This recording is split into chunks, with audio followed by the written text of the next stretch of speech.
대참사의 시작, 이제 원전이다. 2부 계속하겠습니다. 최강욱 변호사, 김익중 동국대 교수, 양희원영 환경운동 사무처장 계속 같이 하고 계십니다. 최고급 프리미엄 김치를 소개합니다. A2 플러스급 프리미엄 김치, 영부인 김치. 내가 담근 것보다 더 청결하게, 내가 산 재료보다 더 좋은 재료로, 내가 만든 것보다 더 맛있게. 1박 2일에 출연한 전주명인 박영자 선생님의 손맛으로 담근 해썹 인증의 최고급 프리미엄 김치. 인터넷에서 검색한 뒤 지금 주문하세요.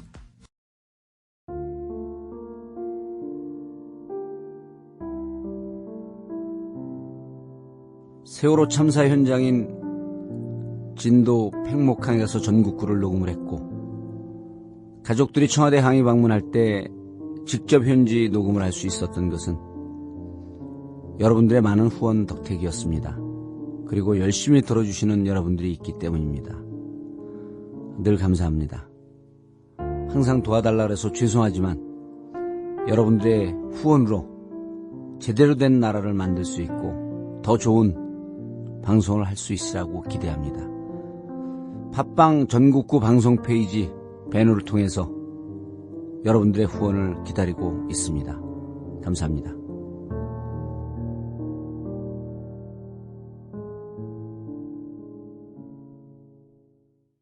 자, 그러면 이제 전기에 대한 이해는 좀 됐고,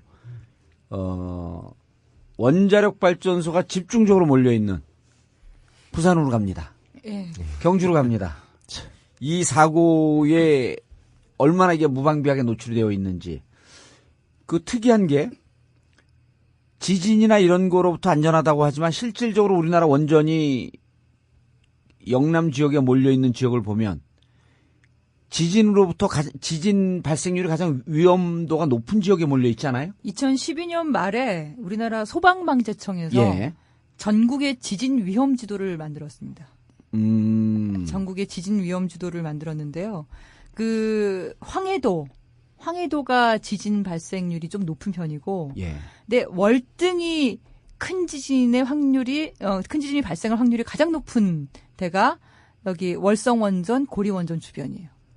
이게 한반도 전체를 틀어서 가장 높습니다. 지진 확률이. 네, 큰 지진이 일어날 확률이 높은 곳이 거기인 거예요. 큰 지진의 확률이. 예, 그렇죠. 자, 그럼 거기서 생각하는 지진으로 치면은 예.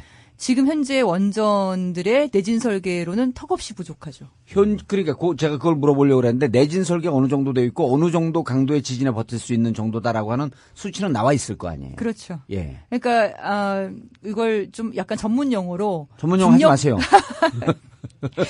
네, 중력 가속도 G를 써서 예. 0.2G의 내진 설계가 지금 일반이에요. 일반적 2G로 되어 있는데 소방방재청 물론 이게 확률이랑 몇 년에 한 번 일어나냐 이 확률 갖고 싸우긴 하는데요. 소방방재청에서는 기본 0.27G, 0.28G 이 정도 나옵니다. 예. 그러니까 올라가는 거죠. 그 위로 더 올라가는 거고 그리고 역사 지진 특히나 경주 일대는 신라 시대에 지진 때였었죠, 거기가. 네, 지진이 숱하게 발생을 했어요. 근데 그 지진을 그때는 지진계가 없었기 때문에 그때 기록된 걸로 유추해서 보는데 그러면은 0.3G 훨씬 이상의 지진도 발생했을 수 있다라고 지금 유추를 하고 있어요. 근데 과학자들마다 설왕설래가 다르긴 하지만 분명한 것은 월성원전 주변 뺑 둘러서 그다음에 고리원전 뺑 둘러서는 단층이 제일 많아요.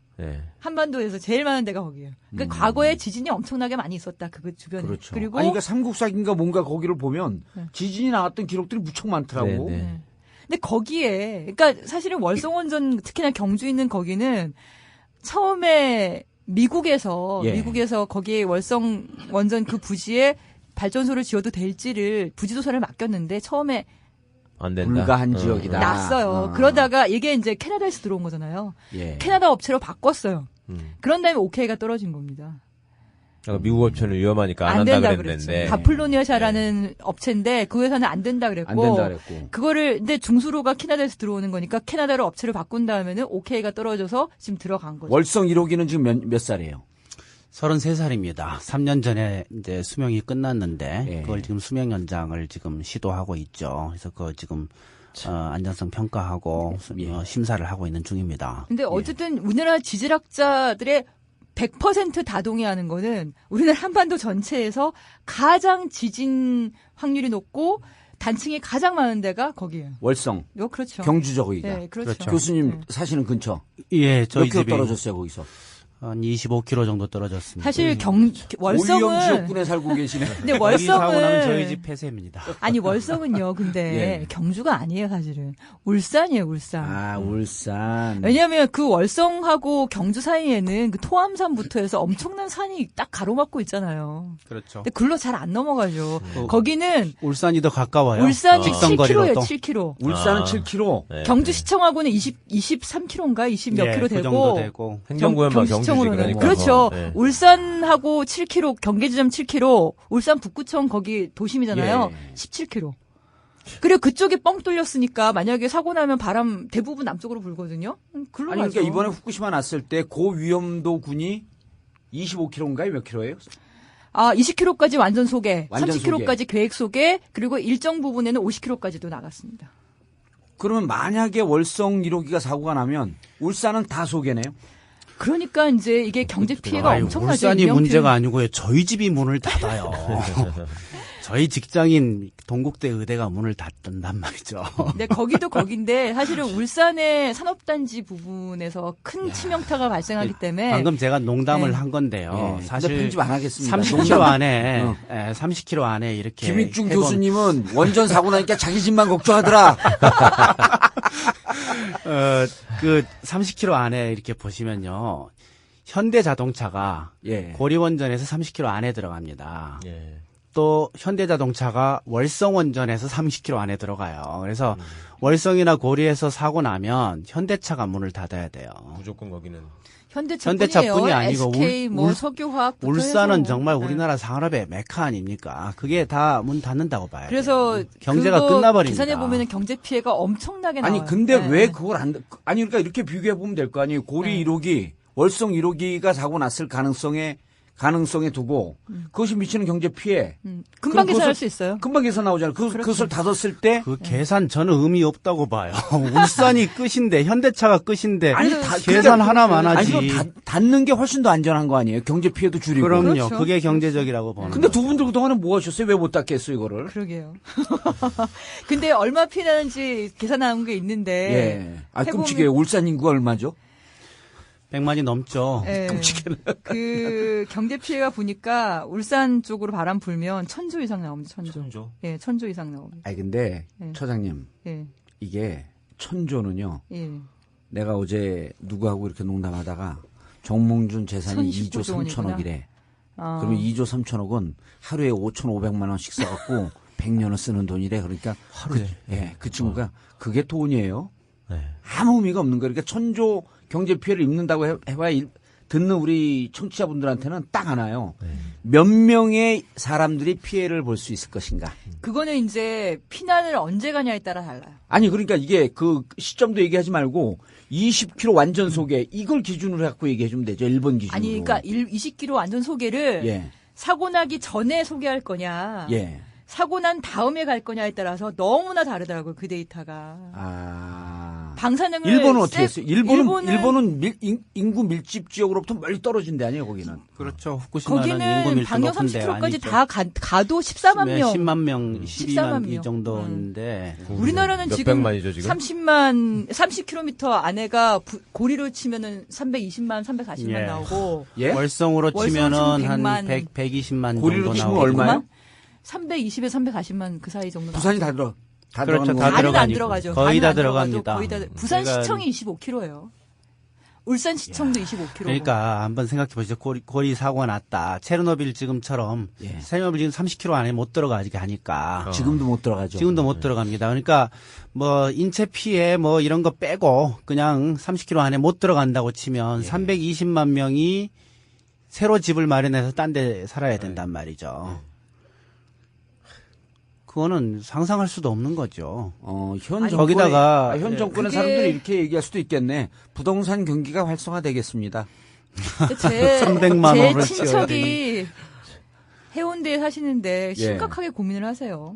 심각하게. 그러니 이거 보통 심각한 문제가 아니네. 왜냐면 거기에 지금 320만 초고층 아파트들이 많잖아요. 예. 해운대 쪽에. 네. 근데 그게 20km 안에 다 들어간단 말이에요. 그래서 상상할 수가 없어요. 한국에 사고 나면 그냥 나라가 끝난다. 고리 1호기. 이렇게 보시면 돼요. 아니면 월성 1호기도 많고. 아니면 월성 고리 1호기. 1호기는 인구가 많고 예. 월성 1호기 쪽은 산업단지 피해가 크고. 그러니까 돈으로 치면 산업단지 피해가 훨씬 큰 거고. 왜냐하면 우리나라 목숨값이 좀 싸요. 딴 나라에 비해서. 그래서 사람 죽는 거에 대한 비용은 좀 쌉니다. 참 제가 이 보고서를 쓰면서 그것 때문에 참 예. 그래서 그건 뭐 따지는 거 참 의미가 없는 것 같아요. 몇 천조냐, 뭐 몇 명이 죽냐, 근데- 별로 의미가 없고 그냥 사고 나면 끝난다 이렇게 나라가 봐야 절단 됩니다. 나는 그래서 정말. 사고 확률은 그냥 제로가 돼야 돼요. 그렇죠. 그냥. 그러니까 현재로서. 안전할 때 꺼야 돼요. 현재- 안전할 때. 예. 제로가 그, 돼요. 그 얘기 중요한데 네. 가장 안전하게 가동될 때 꺼야죠. 끄고 네. 그 나이를 한 30살 정도로 보는 거 아니에요? 그렇죠. 나이. 그러면 그렇죠. 그럼 단순하게 생각하면 고리 1호기가 36세이기 때문에 가장 사고의 확률이 높고 높죠. 가장 사고의 확률이 높고 그 지역은 인구 밀집 지역이고 20km, 25km 안에 320, 30만이 들어가 있다. 예. 월성 1호기는 두 번째 사고의 확률이 높다. 네. 라고 봐야 되는 나이로만 보면. 그렇죠. 그리고 아까 교수님 계산한 거에 따르면 70개 되면 하나 정도는 고장 나니까 그렇죠. 지금 뭐 40개 돌파니까 반 개는 고장 날 거예요. 반 개.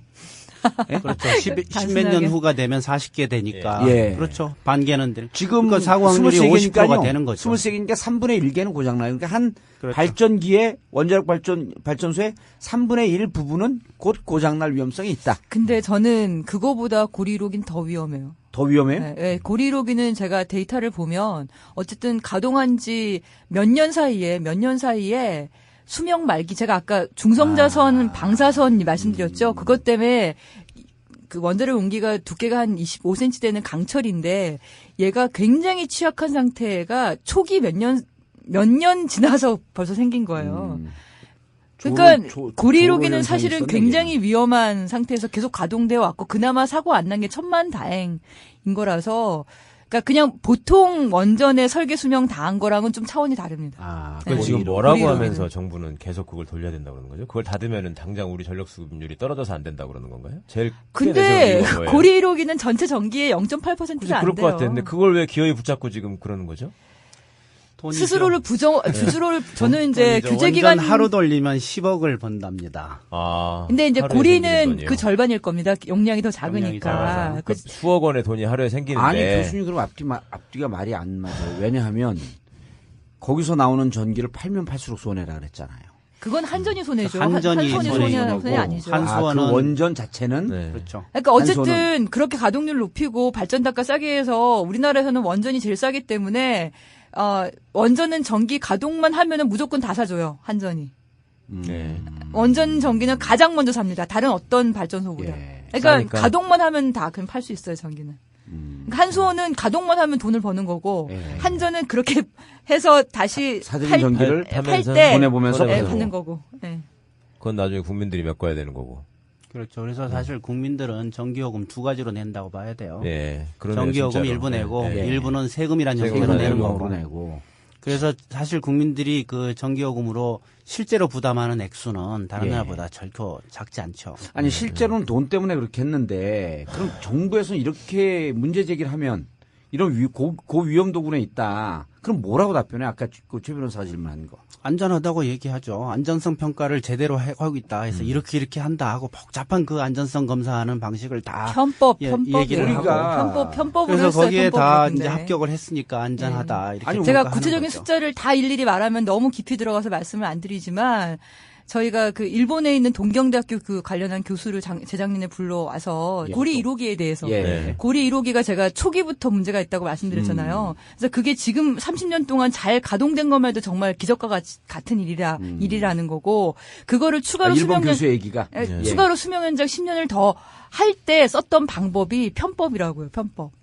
근데 그게 그 편법을 미국이 가장 처음 만들었고 일본은 그걸 동의하지 않아서 굉장히 타이트하게 강한 규제로 넣었어요. 일본은. 예. 근데 우리나라는 미국을 쫓아가면서 편법으로 수명 연장을 더 시킨 거죠. 더 시킨 거고. 예. 근데 그것의 모델이 된 미국 원전은 경제성 문제로 문 닫아버렸고. 미국도 수명 연장을 하긴 했었다는 거예요. 아니, 미국은 그러다가 수명 닫았다는 연장으로 지금 계속 버티고 있어요. 계속 여태까지. 그러니까 최근 30년 동안 그러니까 새로운 그걸 원전이 따라가는 없으니까. 그러니까 우리는 미국 따라가는 건데. 예. 근데 미국은 근데 고리 핵 규제 1호기가 네. 미국 모델을 따라갔는데 그 미국 모델은 닫았죠. 닫은 거예요. 그러니까 고리 1호기가 막 쫓아가다 보니까 아무도 없어진 거야. 예, 자기가 지가 1등이야. 지금 상황은 좀 그렇고요. 그러니까 원자로가 어쨌든 고리 1호기는 그러니까 유리는 뜨거운 예. 물에 딱 넣잖아요. 예. 넣었다가 찬물에 딱 넣으면 어떻게 됩니까? 빡 깨지죠. 깨지죠. 지금 고리 원전 1호기가 그 상태라니까요. 아니 근데 강철이 왜 안 깨지는지 아시죠? 강철은 연성이 있어요. 예. 유리는 치면은 그렇죠. 충격 그냥 흡수를 깨져야 못하니까 되는데. 깨진다고요. 근데 강철은 치면은 얘가 우그러진다고요. 음. 연성이 있다고요. 근데 중성자선을 맞으면 이 연성이 사라져요. 그냥 유리처럼 깨지는 거구나. 그렇죠. 그러니까 그 열충격이라고 하는 거는 한쪽은 이완이 딱 됐다가 차가우면 갑자기 확 수축하잖아요. 이게 연성이 없으니까 수축하는 거와 이완이 같이 작동을 하면서 이게 탁 깨지는 거죠. 지금 고리원전 1호기가 그 상태라고. 아니 그게 답답한 네. 것이 지금 우리 환경운동연합에서 측정을 하면은 중성자선이 나와서 그렇게 영향을 미치고 있고 노후화가 되고 있고 또 설계 가동 초기부터 문제가 있었다라는 데이터들이 나오는데 정부가 한다고 왜 해서 그게 안 정부? 나오지는 않을 거 아니에요. 그래서 그런 그게 거가. 그거를 그걸 조사하는 예. 게 안에 이제 이 강철을 직접 떼다가 조사할 수 없잖아요. 예. 안에다가 철 시편을 붙여요. 붙여서 요거를 일정 기간이 지나면 꺼내서 조사하는데 그게 마지막 조사한 게 1999년이에요. 예. 더 이상 조사 그러니까 안 하는 거야? 2007년에 거예요. 새로 조사를 해야 되는데 안 했어요. 안 했고. 근데 그거에 대해서 왜 안 하냐고 그러니까. 왜? 그러니까 우리가 계속 얘기하는 게 그거 꺼내서 조사해라. 근데 그걸 보니까 2차 수명 연장 하려면 남아 있어야 되거든 하나가. 그러니까 그때를 위해서 아껴둔 거라고밖에 볼 수밖에 없는 건데 2007년 수명 연장을 할 때 그걸 꺼내서 조사를 했어야 되잖아요. 그거 안 했다고요. 안 하고 그러니까 연장한 거예요, 그냥? 그렇죠. 편법을 이용해서 99년 데이터를 가지고 실제로 계산하면은 법 기준보다 올라가요. 그러니까 이게 초과가 되니까 닫아야 되거든요. 근데 그 계산하는 방법을 바꾼 거예요. 바꿔서 그 기준보다 낮다라고 이렇게 해줬는데 그 이론적 근거를 제공한 제3자 검증을 지금 원자로 안전위원회 위원 중에 한 분이 하셨어요. 그분이 원자로 안전위원으로 들어갔는데 저는 뭐 오프 더 레코드로 보온 인사가 아닐까 이런 생각이 들 정도로 그러니까 그 작업을 누가 해주신 거죠. 예. 그 편법으로 그것이 이렇게 아니라 그렇죠. 한번 예. 얘기를 해보시죠. 그러니까 자칫하면 어떤 분들은 그렇게 얘기할 수도 있을 것 같아요. 그러니까 저거 종북 좌파가 자꾸 위험을 과장하고 있는 거고 네. 정부가 아니라 그러면 믿어야지 왜 그러느냐 할 수 있을 텐데 지금 아까 말씀 중에 고리원전 근처에 갑상선 암 발병률이 2배 이상 높다라는 게 의사분들이 다 말씀하신다 암 그랬잖아요. 발생률이 암 발생률이. 전국 원전은 네. 갑상선암이 2.5배 이상. 네. 그리고 고리 원전은 전반적인 암 발생률이 수도권에 비해서 2배에서 3배. 수도권보다도. 예, 그러니까 수도권. 일반 시민들은 잘 모른단 말이에요. 그러니까 일본처럼 저렇게 막 뭐가 용융돼가지고 다 녹았다 그러고 뭐가 막 사람들이 대피했다 그러고 이래야지만 사고로 알고 평소에는 방사능 유출의 가능성이나 위험성이 있을 뿐이지 그 유출되지는 않을 거라고 생각하거든요. 근데 예 실제로 그렇게 나오는 게 그러니까 방사능이라는 건 뭐고 그게 사람들한테 왜 평소에도 그렇게 영향을 미쳐서 원전 주변 주민들한테 그렇게 암 발생률이 높아지는 건지 그거 좀 짧게 설명해 주시면 좋을 것 같은데. 그 방사능이 왜 나오는지 평소에 그거 좀 설명해 보시죠. 방사능 나온 다음에 물질이 건강영향에 대해서 제가 설명할 테니까. 잠깐만요. 네. 그 방사능이 그러니까 네. 지금 이제 우리 최 변호사님 말씀이 뭐냐면 방사능이 지금 사고가 안 나면 없어도. 안 나온다고 예. 사람들이 대체로 그렇지가 믿어요. 않아요. 그렇게 평소에도 생각하죠. 나옵니다. 그럼 평소에 나와서 자동차 배기가스 실질적으로 나오는 것처럼 예, 평소에도 나옵니다. 나와서 실질적으로 그 지역의 주민들이 이러저러한 피해를 입고 있는데 요게 우리가 지금 오늘 고장 얘기만 계속했거든요. 평상시에도 위험하다. 원전은 예. 굴뚝이 없다고 안 나오는 게 아니라는 거죠. 굴뚝은 없지만 구멍은 있어요. 구멍이 있고 필터로 걸러도 안 걸러지는 방석 물질이 있는 겁니다. 그런 방석 물질이 주변으로 다 방사성 나오죠. 물질. 네, 방사성 물질, 방사성 우라늄이나 물질이라고 세슘 이런 것만이 아니라 엄청 많다는 거죠. 한 지금. 200여 가지가 되는데 그중에 기체 방사성 물질은 이제 일부가 있는 건데 그런 것들이 공기로도 나가고 바다로도 나가고 바다로도 나. 예. 어. 바다로 나가는 온배수로 나가는 거를 측정을 해보면 리터당 100크렐이라는 게 100크렐이 1초에 한 번 핵붕괴하면서 나오는 방사선량이 있는데 1초에 한 번 핵붕괴하는 방사성 물질이 들어있다가 100크렐이에요. 네. 예. 근데 그 바닷물을 보면 바닷물 나오는 거를 보면 리터당 10베크렐 안팎으로 계속 나오고 있어요. 리터당 10베크렐. 네, 10베크렐 계속 나오고 있고. 그럼 오염수가 나온다는 거 아니에요? 그렇죠. 그게? 그렇죠. 그렇죠. 근데 그걸 가지고 이제 양식장에 기장- 고기를 키워서. 기장 가서 엄청 회 먹었는데. 아이, 거기 사시는 분도 계신데. 그렇게 얘기하지 마시고. 하시는 분도 아니, 나 계신데. 금방 그 교수님한테 올맞어. 내 생각만 자꾸만 하게 돼. 저도 많이 먹었어요.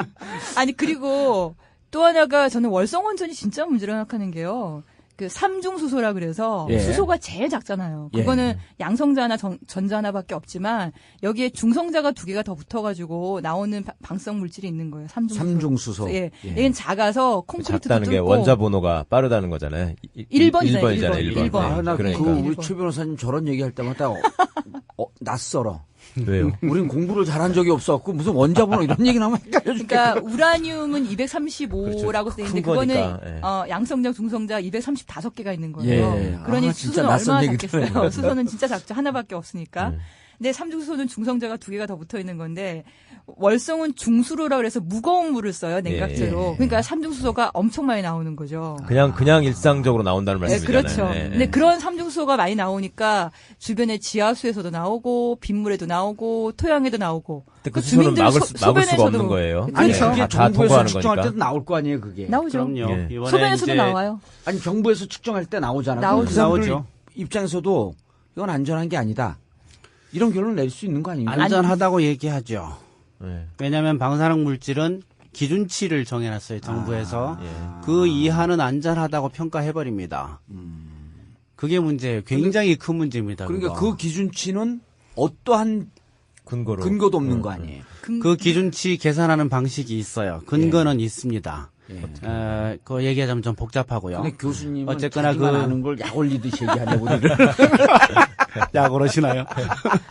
어쨌거나 의학적으로는 예. 방사능이 없어야 안전합니다. 아예 없어야 돼요. 네, 아예 없어야 돼요. 뭐가 있으면 됐든, 네. 있으면 있는 만큼 비례해서 예. 위험합니다.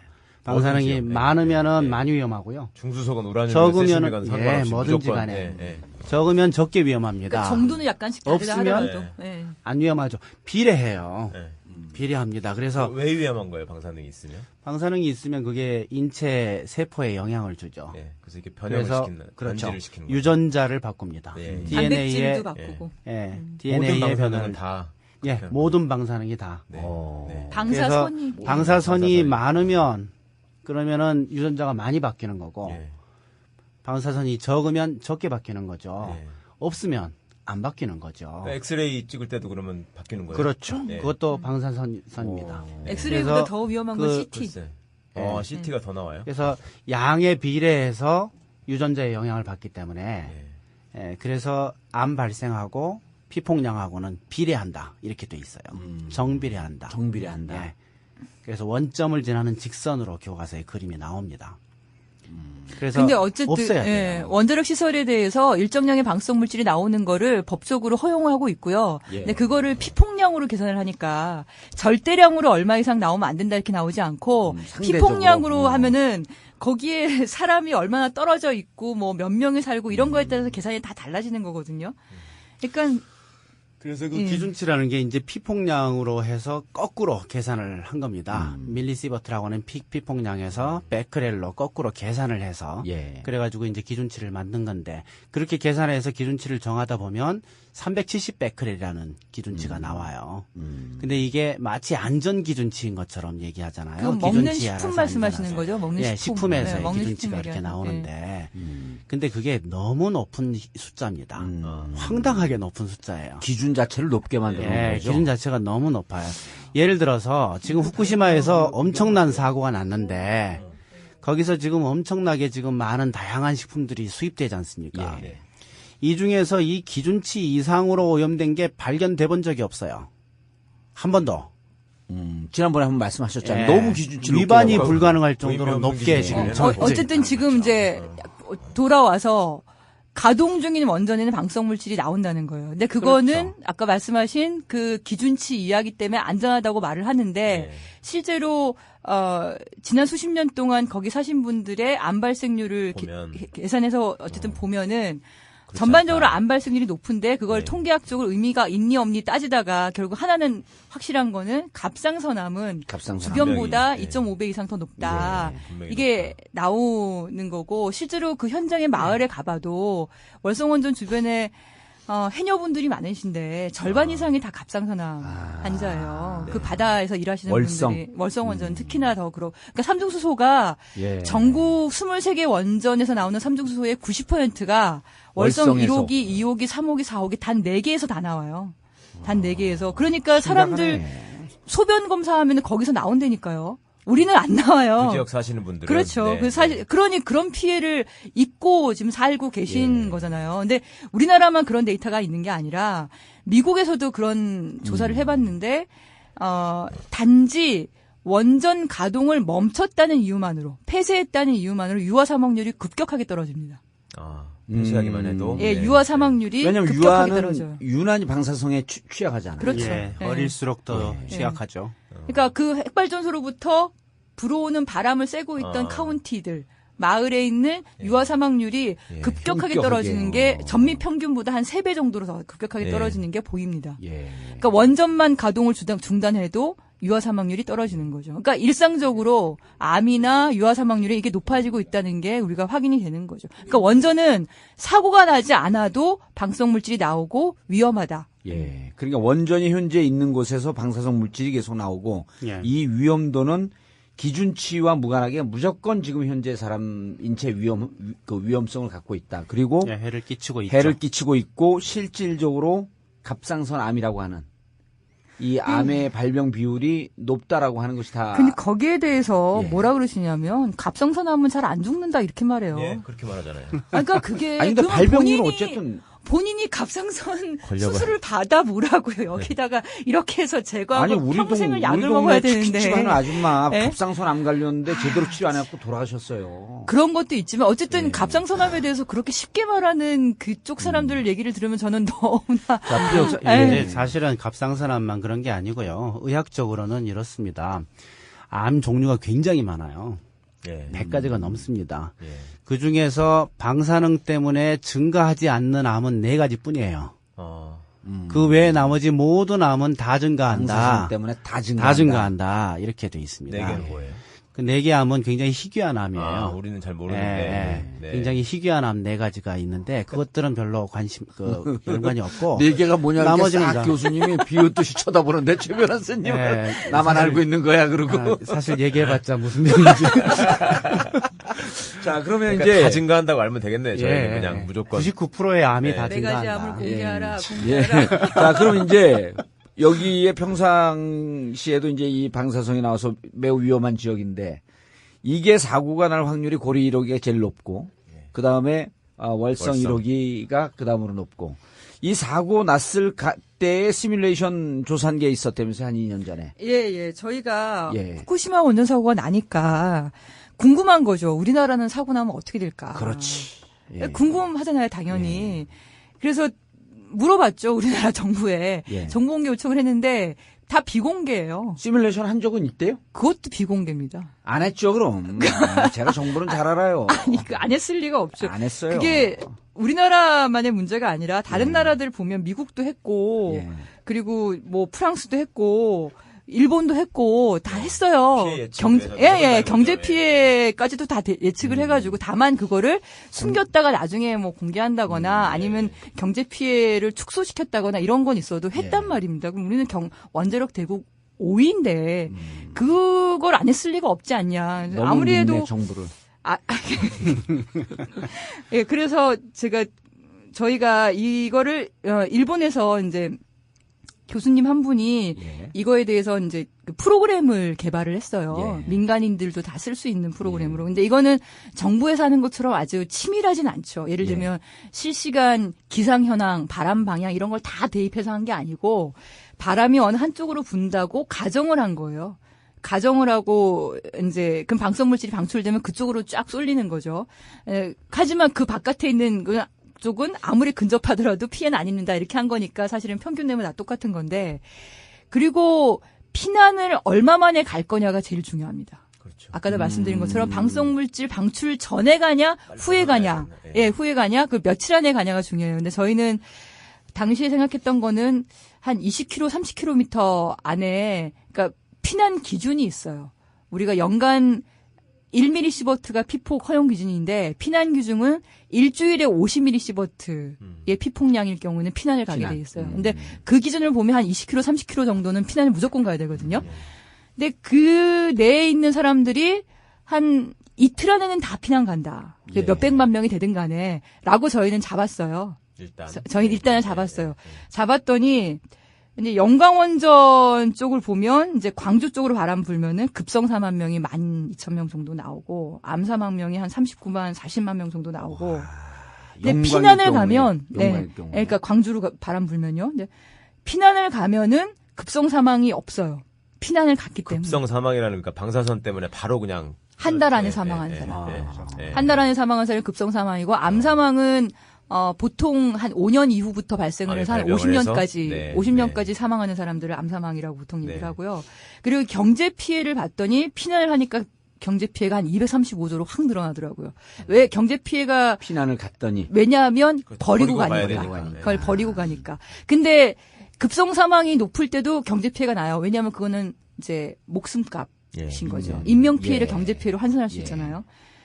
그런 정도 나오는데 문제는 고리원전을 또 보니까 고리원전도 부산 쪽으로 바람 부는 건데 이거는 피난하지 않을 경우와 20km까지 피난할 경우와 부산 전역 피난할 경우 세 가지로 아니, 있어요. 320만이 어떻게 피난을 가요 이틀 동안? 그러니까 일단 간다 치고. 그러니까 간다 치고.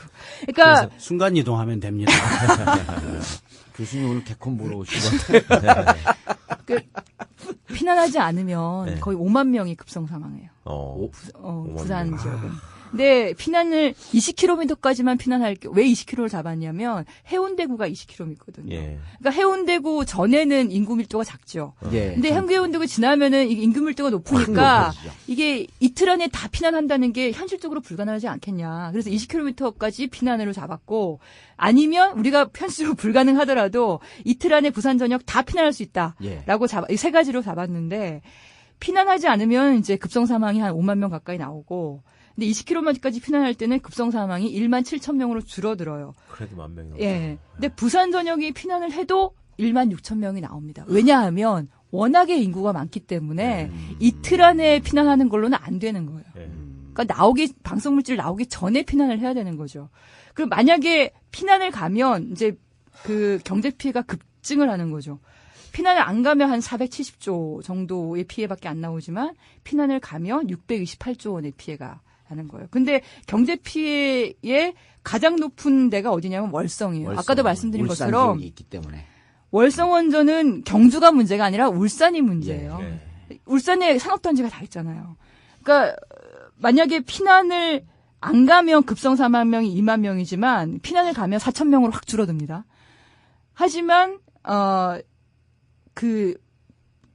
경제 피해가 1,000조 원 이상으로 올라가요.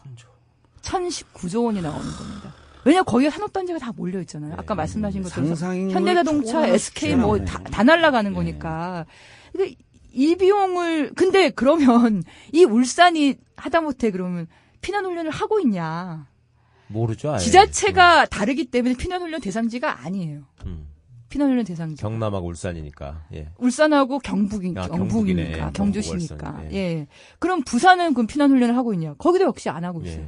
8에서 10km. 지금은 이제 법이 약간 바꾸긴 했지만 8에서 10km 내에 있는 사람들이 그것도 3에서 5km만 피난 훈련을 하고 그 피난 훈련도 주민들이 참여하는 피난 훈련은 4년에 한 번밖에 안 하고 4년에 한 번 하는 피난 훈련도 자율적인 참가에 의한 피난 훈련이니까 자율적인 참가 중에 제일 만만한 데가 누구겠어요? 학생이죠. 학생들이 버스 타고 왔다 갔다 이게 끝입니다. 피난 훈련에. 한다고 그러니 이게 100만 명이든 200만 명이든 과연 그 피난 현실적으로 가능할 거냐. 아니, 조금만 큰 사고가 터지면 이걸 지금 이제 우리 양희 처장님께서는 무척 이성적으로 말씀을 하셨는데 이게 조금만 큰 사고가 터져서 원전이 무언가 사람들이 후쿠시마에 대해서 학습 효과가 있으니까 사고가 터져서 방사성이 노출되기 시작했다. 그리고 이것이 사람들한테 미치는 피해라고 하는 게 이제 언론에서 나오기 시작하게 되면 이게 엄청난 공포감으로 번지겠네. 그러니까 이게 피난 이런 문제가 아니고 아무런 훈련도 안 돼 있고 아무런 대비도 안 돼 있고. 저는 그 훈련이 해봐야 소용없다는 생각이 들어요. 그렇죠. 지금 또 300만 명이 인구가 훈련이 훈련을 됐다 해요. 쳐봅시다. 그러면 이 사람들이 부산 사람이 300만 명이 움직이려면 갈 수 있는 길은 비행기하고 배하고 기차하고 자동차란 말이죠. 비행기고 배는 뻔한 거고 기차도 뻔한 거거든요. 특별열차 해봤자. 그럼 결국은 대부분 자동차로 움직여야 되는데 도로 몇 개 있어요. 특히 부산은 꽉 도로가 차죠. 그렇죠. 더 그렇죠. 그래서 한 일주일은 주차장이 될걸요. 못 후쿠시마 그 움직입니다. 피난할 때 자원이 공급이 안 되니까요. 기름을 아무리 채워서 나와도 일정 시간 지나면 멈추는 거예요. 네, 네, 그러니까 앞에 차 한두 대 멈추면 뒤에 오는 차는 다 못 또 가요. 결국은 내려서 그냥 주차장 내려서 되는 그냥 거죠. 붓다리 들고 걸어가는 수밖에 없는 거예요. 그래서 사실 이틀 만에 피난한다고 한 것도 저희는 굉장히 빠르다고 보는데 저희가 이거 발표하고 나니까 원자력 학회, 방수선 방어학회, 원자력 안전위원회, 한수원 일제히 내가지고 첫 번째 우리나라는 그런 사고 안 일어난다. 예.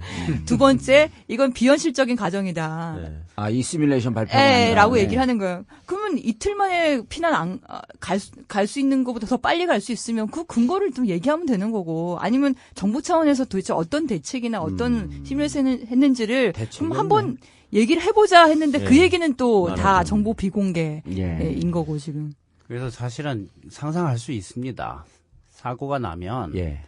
피난은 불가능해요. 피난은 불가능하겠네, 진짜. 그래서 예. 다 그 자리에 있어야 되고요. 예. 피난이 가능하다 하더라도 어디 수용을 해요? 300만 명을. 그러니까요. 겨울에는 얼어 죽죠. 네.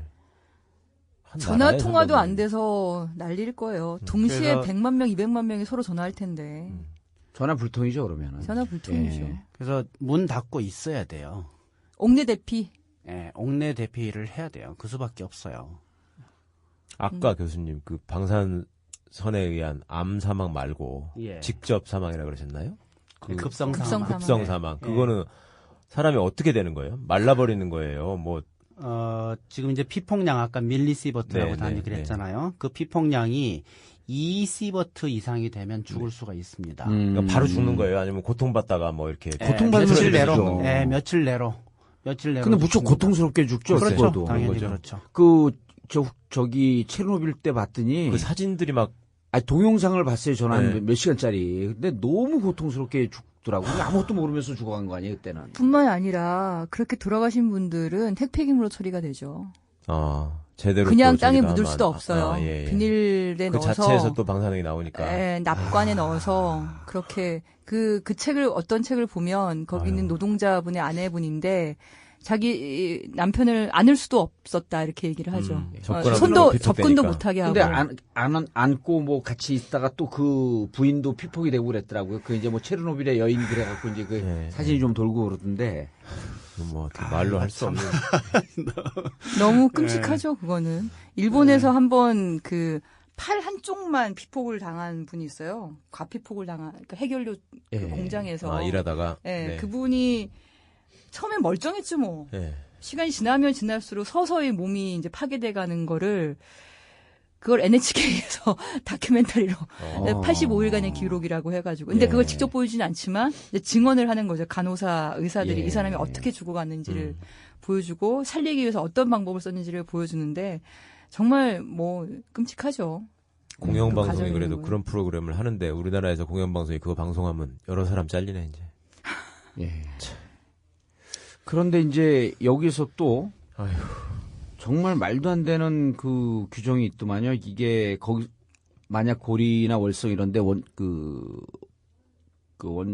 원전에서 사고가 나면 일본과 우리나라의 이 수뇌부의 대처 예, 예. 방안, 예. 대처 방식이 완전히 다르게 되어 있더만요. 일본은 예. 후쿠시마 원전 사고, 그러니까 어쨌든 우리가 일본을 많이 욕하는데 일본은 최악을 면했어요. 그 최악의 시나리오는 뭐냐면 동경에 있는 3천만 명도 다 피난 가는 거였습니다.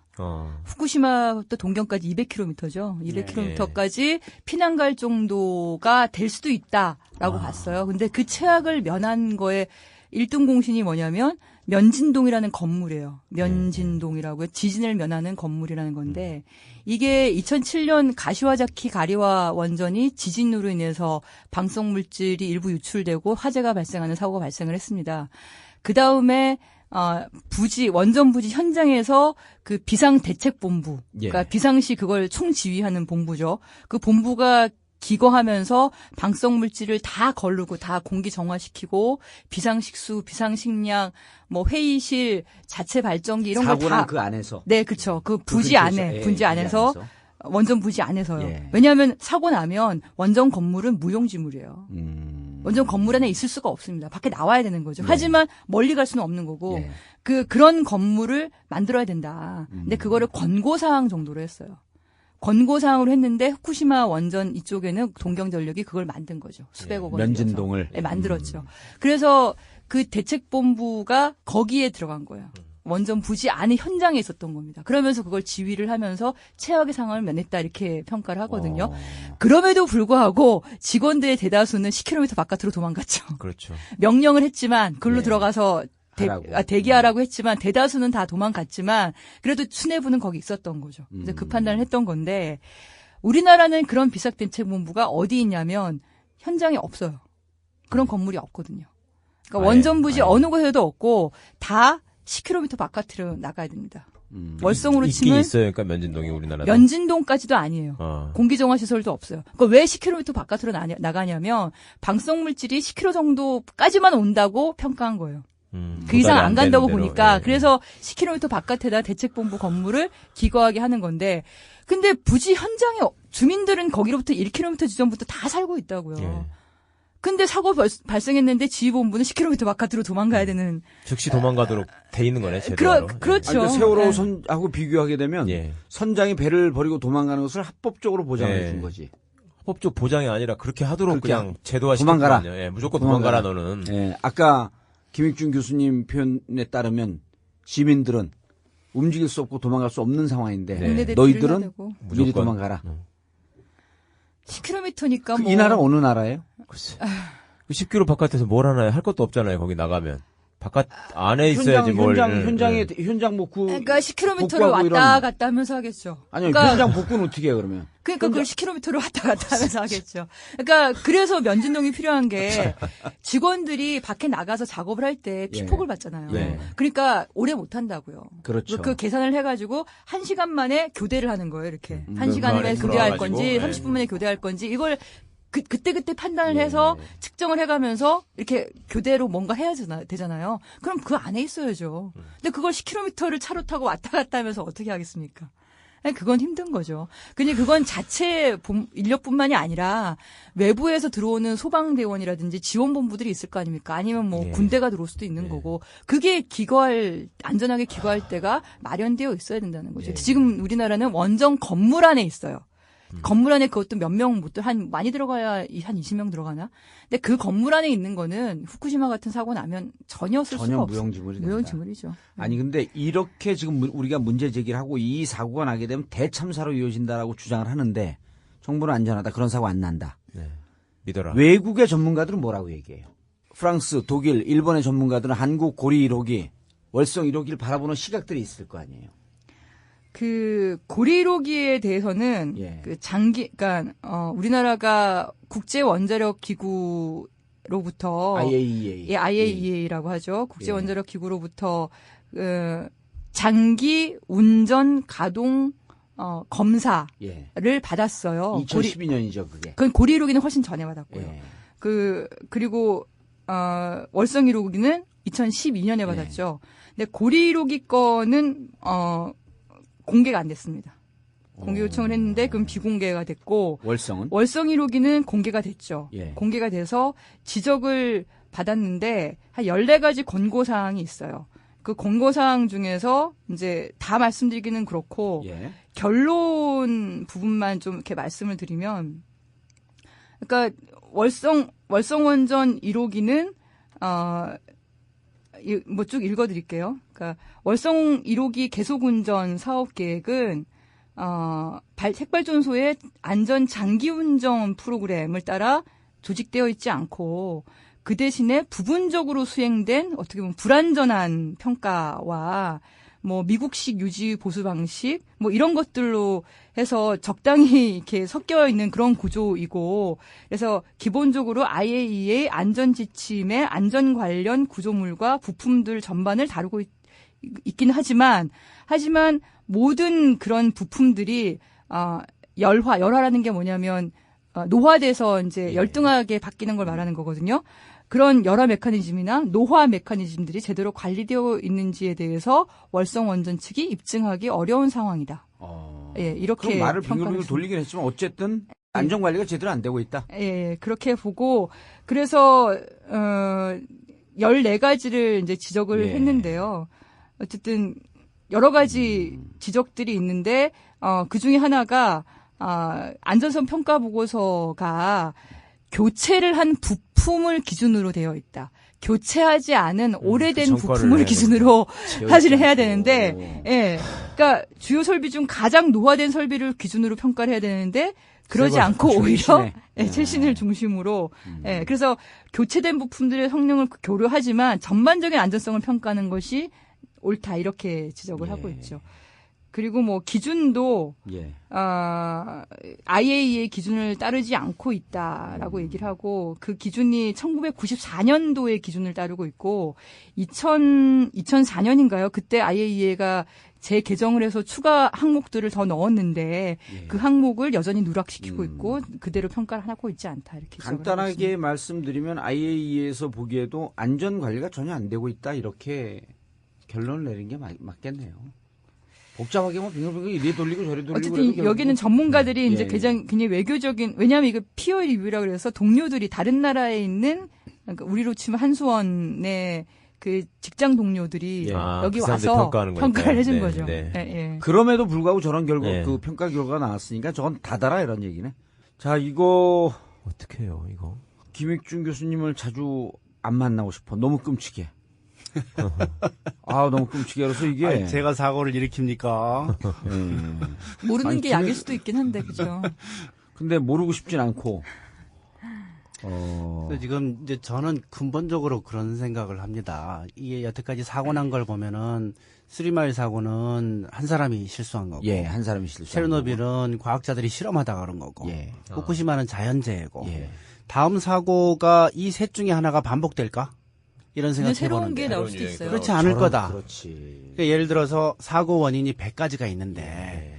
그 카드가 지금 3장 나왔단 말이에요. 그거 다시 집어넣고 섞어서 다시 뽑았을 때 그 3장이 또 나오겠냐. 이렇게 저렇게 막 섞여갖고 예, 나오고. 저는 그래서 적어도 다음 사고는 지금 도저히 예측할 수 없는 그런 새로운 원인에 의해서 발생하지 않겠냐. 그렇게 전혀 생각하는 대책을 거죠. 세울 수 없는. 예. 그러니까 인간은 100% 정말- 안전은 없다는 거죠. 예. 100% 완벽한 그래서 기계도 없고. 사고는 무조건 일어날 수 있습니다. 확률이 얼마든지 간에 예. 논란의 여지가 있지만. 근데 한국 같은 땅이 좁은 나라에서 사고 나면 아까 뭐 시뮬레이션도 뭐 몇 조, 뭐 몇 사람이 죽고 이런 얘기 나오지만 그거는 인구 밀도가 원전 주위에 가장 그냥- 높은 나라 아니에요? 예. 우리나라가 세 번째로 높은데요. 예. 파키스탄, 대만 이런 데가 더 높은데요. 문제는 그런 데는 원전이 1개, 2개 이 정도이고 우리처럼 400만 명이 몰려 있는데 18개를 가동할 계획인 나라는 없죠. 예. 사고 나면 그냥 끝난다. 대책 없다. 그러니까 제가 아까 이렇게. 일본 얘기를 드린 게 일본 정부가 공식적으로 지정한 제염 대상, 방사능 오염을 제거하는 그런 작업을 하는 해당 지역이 8개 현이에요. 8개 현. 현으로 치면 우리나라가 도란 말입니다. 근데 우리나라, 그러니까 8개 현이 전부 다 그렇다는 게 아니라 8개 현에 걸쳐서 있다는 얘기인데 다 영향을 미쳤다는 얘기죠. 8개 현을 치면 우리나라 도로 하면 우리나라 전체예요. 전라남북도, 경상남북도, 그다음에 춘천남북도, 경기도 강원도. 8개잖아요. 예. 그러니까 이 8개가 다 영향을 미칠 수 있는 그 권한, 그 한반도 범위에 전체가 다 영향권 안에 들어있다는 들어가는 거죠. 일본 후쿠시마 사고 난 다음에 일본 땅의 오염 지도를 보면요. 예. 지금 우리나라 남한 전체보다 훨씬 더 넓은 땅이 지금 오염돼 있거든요. 그리고 체르노빌 때도 마찬가지입니다. 체르노빌은 바다보다도 육지가 더 주변에 많았기 때문에 오염된 땅이 후쿠시마보다 훨씬 넓거든요. 그 오염된 땅 넓이로 이렇게 비교를 해보면 한반도 전역. 한국에서 사고 나면 한반도 전체가 100%가 오염이 돼버려요. 이건 못 사는 땅이 되는 겁니다. 우리 김준 교수님하고 약간 제가 틀린 생각이 어쨌든 후쿠시마는 체르노빌보다 방사성 물질이 적게 나왔거든요. 교수님은 그렇지 않다고 보시긴 한데 어쨌든 둘이 싸우지 마. 그러니까 지금 공식적으로는 그러면 제가 이제 정부 공식으로 우리 뭐 민간에서는 의견이 여러 가지 있을 수 있지만 정부 공식으로는 체르노빌 원전 사고에 나온 방사성 물질 총량보다 후쿠시마는 한 20% 정도밖에 안 된다 이렇게 주장을 해요. 네. 근데 그럼 체르노빌은 일본 정부가 하는 얘기죠. 그렇죠. 어쨌든 정부가 이렇게 얘기하는데 그럼 체르노빌은 왜 이렇게 많이 나왔냐? 하나밖에 안 터졌는데 그 이유가 해결료가 들어있는 원자로가 터졌어요. 예. 후쿠시마는 원자로는 터지진 않고 그거는 녹아내리면서 구멍이 여기저기 또 뚫린 건데 거기서 새어 나온 수소로 그 바깥에는 경납 용기와 경납 건물이 터진 거거든요. 그럼 체르노빌은 원자로 해결료가 터졌기 때문에 훨씬 더 많은 방사성 물질이 나왔는데 그때 이후로 국제 원자력 기구에서 새로운 기준을 만듭니다. 뭐냐면 냉각제 해결료가 핵분열할 때 발생하는 그 열을 식혀주는 냉각제. 이 냉각제가 사라지는 사고가 발생했을 때 핵분열 반응은 더 이상 일어나지 않도록 해야 된다. 근데 체르노빌은 그 핵분열 반응이 계속된 겁니다. 그 뒤로도. 예, 냉각제가 빠져나올 때 핵폭주라 그래요. 핵분열이 더 급속하게 확 붙어버린 거예요. 그러면서 이게 증기압 폭발로 원자로 자체가 펑 터져버린 거거든요. 근데 월성 1호기가 그렇습니다. 그러니까 경수로는 냉각제가 빠져나와도 핵폭주가 일어나지 않아요. 그렇게 디자인이 되어 있지만 중수로인 월성 1호기, 2호기, 3호기, 4호기는 핵폭주가 일어나도록 돼 있어요. 그러면 후쿠시마보다 훨씬 더 많은 양이 나온다고 어쨌든 일본 정부 말이 맞으면 그러면 그 오염도는 훨씬 높아지는 거죠. 그러니까 거의 5배 이상 높아지게 되는 거죠. 그러니까 월성 원전이 사고가 나면 훨씬 더 오염도가 높아지는 겁니다. 그래서 이제 방사능 양이 총량이 얼마냐 이거는 어차피 체르노빌 데이터도 못 믿고 일본 데이터는 더 못 믿고 이런 상황이니까 그렇지만 적어도 일본 오염 지도를 작성하는 거는 실측을 해서 작성한 거거든요. 그래서 그 오염된 지역의 넓이를 보면 체르노빌도 그렇고 후쿠시마도 그렇고 우리 땅보다 훨씬 넓은 지역이 오염이 돼요. 그래서 한국에서 사고 나면 울진이건 영광이건 어디든지 상관없다. 한반도 전체가 오염이 되는 거고. 알겠습니다. 자, 장시간 김익준 교수님, 그 다음에 양희원영 처장님, 감사합니다. 마무리 말씀 좀 듣고요. 참 끔찍하네요. 김익준 교수님 만나기 싫어요. 끔찍해, 이거. 최강욱 변호사님. 제일 답답한 게 그거죠. 이게 사고가 나면 뭐 이런 걸 통해서 피해를 최소화할 수 있고 또 그걸 위해서 우리가 현재 할 수 있는 일은 뭐고 이런 것들을 논의할 수 있어야 되는데 이거는 지금 현 상황에서는 어쨌거나 30년 넘은 거는 즉시 가동을 중단하는 거 외에는 사실은 그러니까요. 별다른 방법이 없다. 근데 그럼에도 불구하고 정부는 국민에게 아직도 제대로 된 진실을 얘기해 주지 않고 있다. 그러니까 이런 점들이 참 너무 한심하네요. 너무 두렵고. 다음 우리 양희원영 처장님.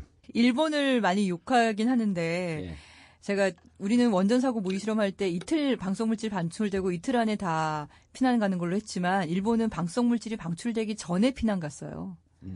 방사성 물질이 방출되기 전에 피난 갔거든요. 우리는 과연 그럴 수 있을까? 그거를 정말 점검해 볼 필요가 있다는 거고요. 그리고 희망적인 얘기로 말씀을 드리고 싶은 거는 이런 원전이 위험한 것에 대해서 사람들은 그래도 전기를 쓰려면 어쩔 수 없지 않냐. 우리나라가 자원도 별로 없는데 이런 얘기를 많이 하세요. 근데 우리나라는 세계 어떤 나라 중위도권의 어떤 나라보다 태양 에너지나 바람 에너지가 굉장히 좋은 나라입니다.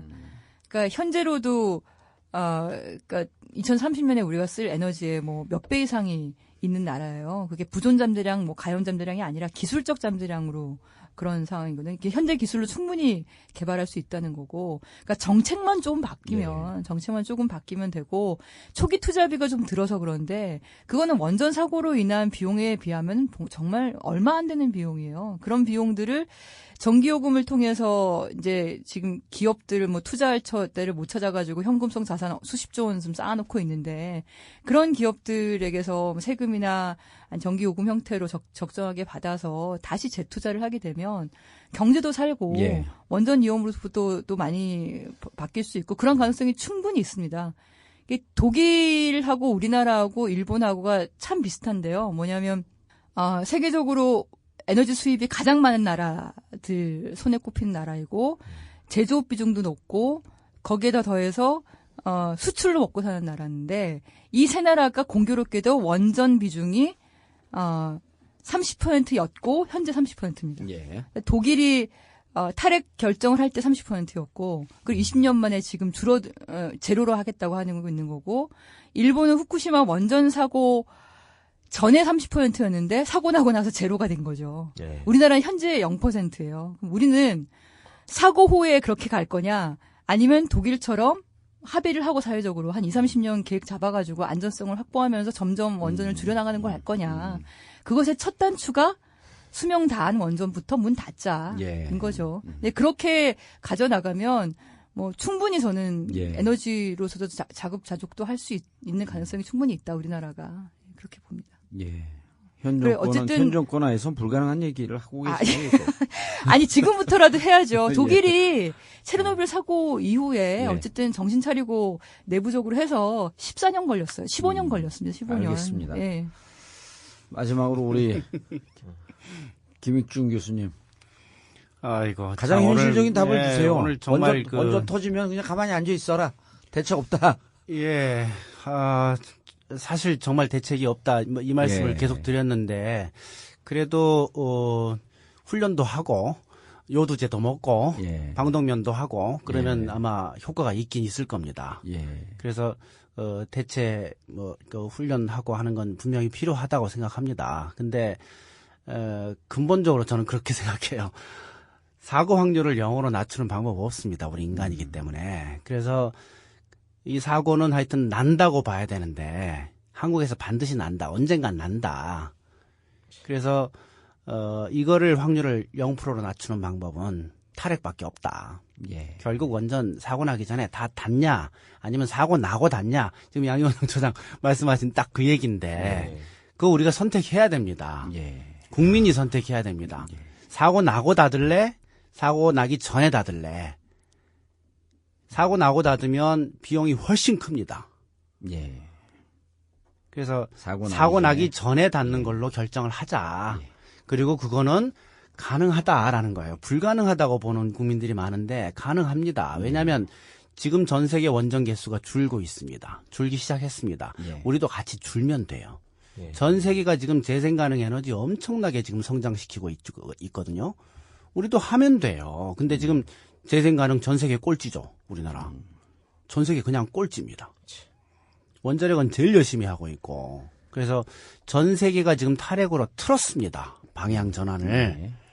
그러니까 우리는 그냥 묻어가면 돼요. 다른 나라 가는 길 그냥 우리 따라가면 탈핵 가능해요.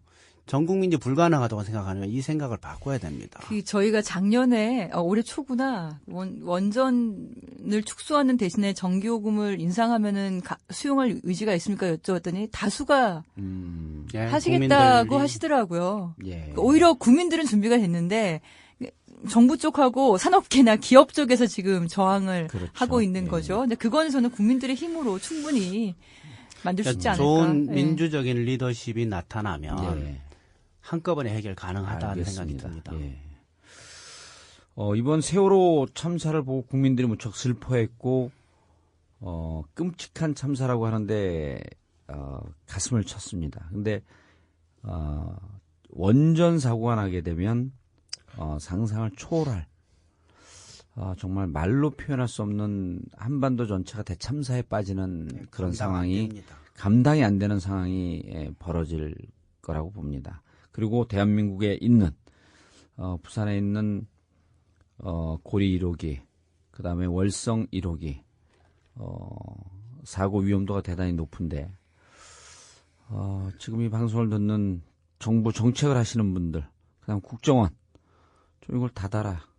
국정원에서 들으시는 예, 열심히 듣습니다. 그리고 이것을 현 정권에서는 저는 개인적으로 닫는 것은 유언하지만 이번 그 참사에서 보여줬던 현명한 국민들, 정부는 무능했지만 국민들은 현명했습니다. 현명한 국민들이 이 부분에 대해서 각성을 하고 함께 힘을 모으면 가능할 수 있는 길이 있지 않겠는가. 원전을 닫고 친환경 재생에너지로 정책을 돌려서 우리의 생명을 스스로 구할 수 있는 길을 찾기를 바라겠습니다. 정봉주의 전국구 마치겠습니다. 감사합니다.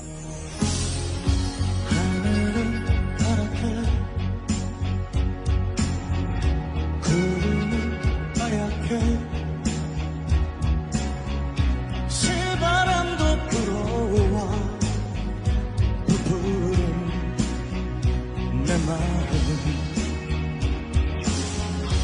나뭇잎 부르게 강물도 부르게 아름다운 이곳에 내가 있고 내가 있는 손잡고 가보자 달려보자 저 광야로 우리들 모여서 말해보자 새 희망을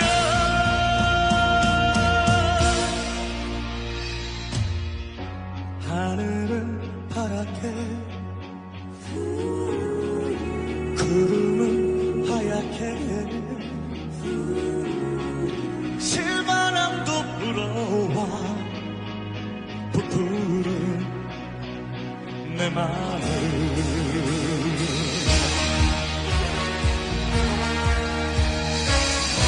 우리나라 아름답다는데 뭐 하시는 거야? 안 일어나세요?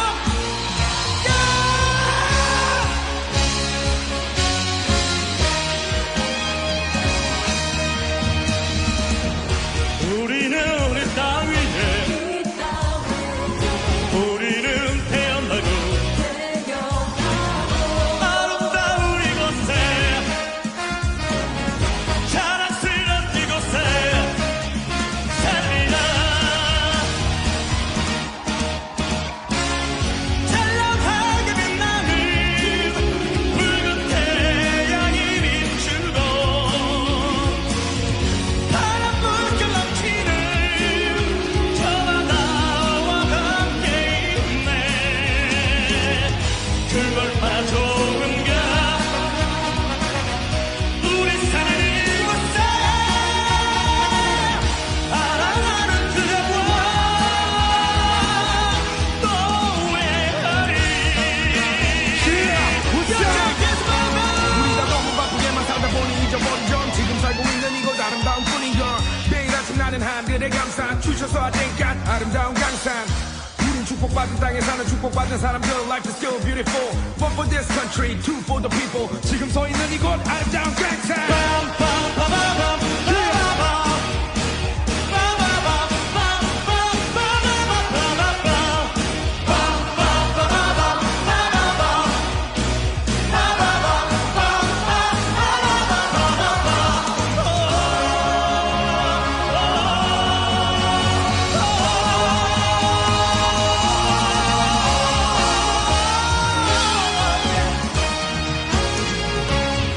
오늘도 너를 만나러 가야지 말해야지